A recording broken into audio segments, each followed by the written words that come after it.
Bonjour. Bonjour. Voilà, café dans une voiture. Dans la voiture, parce que nous sommes toujours overbookés. Toujours. Mais moi, je n'ai plus de temps en moi. Regardez, il doit venir me chercher en week-end scout. J'ai toujours mon foulard. Je viens d'arriver dans la voiture. Parce que la visite était prévue aujourd'hui, mais il se fait que j'avais un week-end de formation scout en même temps. C'était un peu tendu. Je suis venu chercher le gamin chez les scouts. Il me reconduira. C'est formidable. C'est formidable. C'est POA, c'est la vraie vie. On a fait ce qu'on a pu. On s'est mis du thé et du café partout parce que oui, je bois du thé. Le cuir du Rhône, j'en ai profité. Le cuir du Rhône, j'en ai bien profité. Donc maintenant, on va utiliser le GPS externe pour arriver à l'usine, l'ancienne usine de Nessonvaux. Et pendant le trajet, on va tâcher de faire notre premier café-garage POA belge. C'est terrible quand même, ça, je crois. Nous sommes dans le pays de Herve. Voilà. Nous sommes dans le cœur de Herve. Oui. Du Herf avec un F. Fromage qui sent certes mauvais, mais pas autant que votre le maroilles. C'est ça. Mais c'est pas loin, hein. Oui, c'est pas. C'est une espèce de cube. Si vous en cherchez, le Herf, c'est un espèce de cube, hein, c'est ça, c'est un petit cube comme ça. Vous ouvrez le sachet, c'est formidable. Et c'est une sorte d'AOC, c'est une AOC comme le Roquefort, hein. Donc les Belges font du fromage. Oui. Et pas qu'un peu d'ailleurs. Oui. Voilà. Faut le savoir. Hein. La Belgique. Bon. Je sais plus de quoi on voulait parler dans notre café-garage POA. Donc enfin ce café-garage dans une voiture, donc qui ne porte absolument plus notre café-garage en fait. C'est juste café-voiture. Une voiture, ça va dans un garage. Allez, on peut garder l'appellation café-garage. Une voiture, ça va dans un garage. Nous sommes dans une voiture, donc on peut considérer qu'on est dans un garage, même si on roule. Voilà. Donc on fait notre premier café-garage POA Belgique ici. Et, on avait envie en fait principalement de revenir sur nos tops. C'est vrai qu'il n'y en a pas eu à nos yeux énormément, mais il y en a. Alors, au niveau des tops, moi ça a été... parce que Renault nous aimerait quand même d'être positif. Oui, on va être positif. Et donc on s'est été... c'est positif. En plus on s'est fait taper sur le doigt parce qu'on a encore payé du Q7, même si on sait que ça... Et de la couleur grise. C'est vrai. Ça te fait très plaisir à Cédric, donc je voulais quand même en parler. Et donc je disais mon top, le Renault Espace 5. Et donc, déjà extérieurement il est très chouette, il fait très classe tout en étant très original.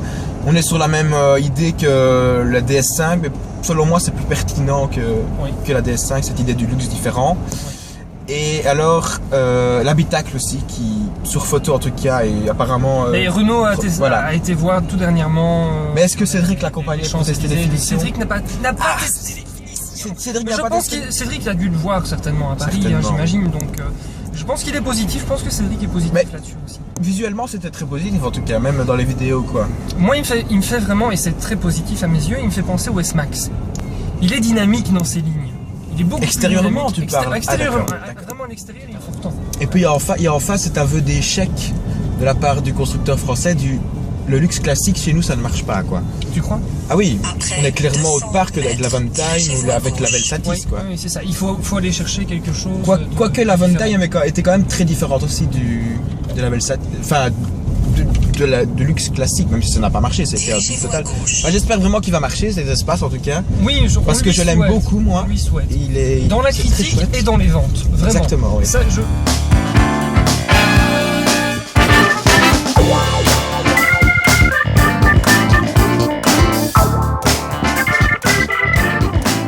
savoir que notre ami Bertrand, ça fait 4 fois qu'il essaye de remettre le smartphone en route. On n'a que des boss ici en Belgique, tout le monde le sait. Pour rouler en Belgique, il faut rouler en 4x4. Et comme ça, quand on roule en 4x4, on démolit encore un peu plus vite les routes. Et donc on achète plus de 4x4. En Belgique, c'est vrai que les ventes de SUV sont il faut très savoir importantes. Oui. Alors moi, j'avais envie de parler un petit peu de la Belgique à nos amis français. La Belgique, c'est quoi en quelques nombres très rapidement? C'est 30 000 km², 11 millions d'habitants. D'accord? Alors, on a 3 langues nationales. Voilà, nous avons plus de 60 ministres en Belgique, parce que nous rassemblons un gouvernement fédéral, des gouvernements régionaux, nous avons des gouverneurs de province. Soit dit en passant, même avec 60 ministres, 3 régions, 3 communautés, on n'a pas un déficit public de 4,5%. On tient nos promesses avec l'Europe. Et donc tous ces nombres, pourquoi? Pour dire qu'en fait ici, chez nous en Belgique, on vend plus de Porsche dans l'absolu qu'en France. Mais c'est 80% de diesel. Et chez nous, nos Porsche ont une particularité, c'est que Elles sont bridées. Elles sont bridées à 211 chevaux, c'est formidable. Pour qu'elles puissent être déductibles fiscalement. Et puis surtout pour la mettre en circulation, 211 chevaux c'est bien, 212 chevaux c'est fini. Tu payes le double du prix à peu près pour la mettre sur la route. Donc c'est formidable, nous sommes le seul pays au monde à avoir les Porsche 211 chevaux. Nous avons des Panamera 211 chevaux diesel. Nous avons des Porsche Cayenne 211 chevaux diesel. Nous avons le Porsche Cayman qui maintenant fait 275 chevaux, bridé à 211 chevaux, et que Porsche a bien entendu le mérite de nous vendre au même prix. En termes de chiffres, le Benelux, on vend plus de Porsche qu'en France. Ouais, petite correction, le Benelux, parce que bien entendu, oui, parce que je pense qu'en Luxembourg aussi, mais voilà, c'est très drôle et c'est symptomatique d'une fiscalité belge complètement délirante. Et moi je le mets en rapport direct avec nos foutus, nos foutus 60 ministres. Il n'y en a pas un dans le lot qui est capable de se pencher sur la fiscalité, qui te dit tu as une cylindrée importante, tu payes. Tu as des chevaux moteurs importants, tu payes.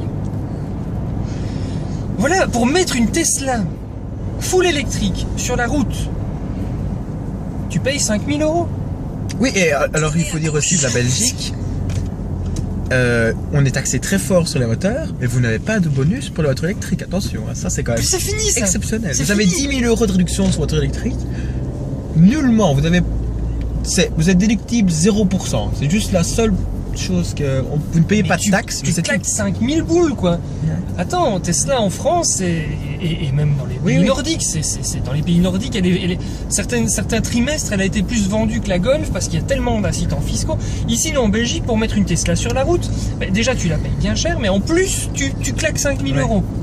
Voilà, juste pour dire je la mets sur la route. C'est incroyable. C'est 400 chevaux une Tesla plus ou moins.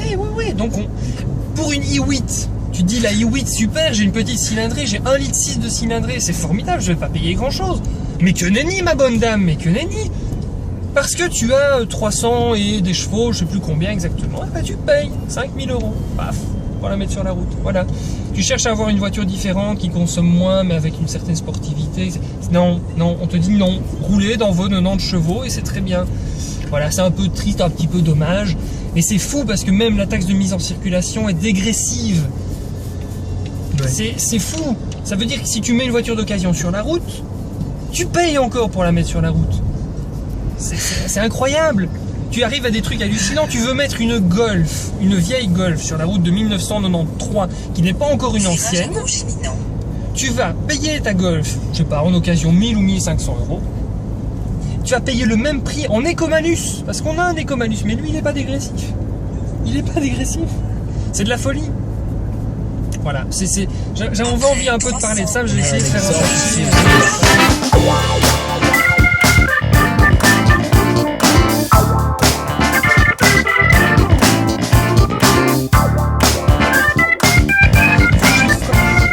Moi en fait, mon top, alors c'est pas original en soi, mais c'est la Ford Mustang mondiale. Voilà. La Ford a gardé ses traits spécifiques. Ah, on en avait parlé, sa calandre, sa poupe avec les petites barres, mais bon, Mr. Freyhour en parlerait beaucoup mieux que moi, évidemment, c'est lui vraiment le spécialiste à ce niveau-là. Mais voilà, alors que la précédente génération et les précédentes générations, oui, je pourrais rouler avec, je les trouve géniales, charismatiques, mais très très bodybuildées. Et quelque part, ici, je serais client pour le quotidien. Voilà, je serais vraiment client de la Ford Mustang pour le quotidien. Avec le faux V8, hein, le 4 cylindres qui fait un bruit de V8, ça c'est que... Oui, on va voir la Mustang, on va la voir, on va la reconnaître dans la rue, mais d'un autre côté, elle va pas... On va pas se dire « Waouh, c'est une américaine, tu l'as importée, machin, t'es vraiment... t'es bling bling, t'es musclore, t'es Goldorak, je sais pas. » Non, ils ont réussi, moi à mes yeux, dans le design, ils ont vraiment réussi leur coup. Pour moi, cette voiture, elle va marcher du tonnerre.